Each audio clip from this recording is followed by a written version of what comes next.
Solo travelers, what changed your perspective towards traveling? The train ride through the Alps that changed my perspective on travel in more ways than one. Last year, I was backpacking through Europe, alone and overly rigid about my plans. I had my whole route mapped in a spreadsheet down to the hour: hostels, trains, walking tours, you name it. I was determined to make the most of every country, and Switzerland was no exception. The morning I was supposed to take a direct train from Lucerne to Interlaken, I missed it by 2 minutes because of a late bus.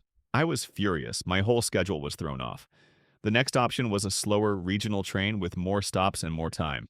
It felt like a failure. The train was mostly empty. I sat in a nearly silent carriage, frustrated and tired. About 20 minutes into the ride, an elderly couple sat down across from me. They looked local: weathered faces, quiet clothes, and a kind of peaceful energy I couldn't fake if I tried. Eventually, the man smiled and said in English, "Not a bad delay, eh?" We started talking. Their names were Emile and Clara. He handed me a small bar of chocolate, and we talked about the Alps, travel, and how they had taken this exact train route every year for their anniversary for the last 40 years. I was struck by how much joy they found in something so simple.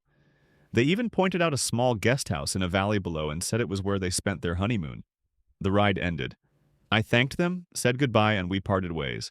Here's where it gets strange. A week later, I was in a cafe in Salzburg, flipping through a travel magazine someone had left behind.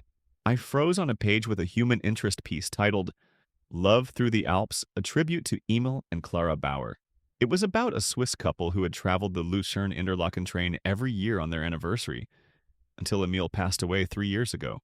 Clara had continued the tradition alone each year since. There was a photo. It was them, the same people I spoke to on the train, the same chocolate, the same story. I sat in that cafe, goosebumps crawling up my arms. I don't know what happened on that train, whether it was a coincidence, mistaken identity, or something else. But I do know that the entire experience shifted something in me. I stopped traveling to conquer places after that.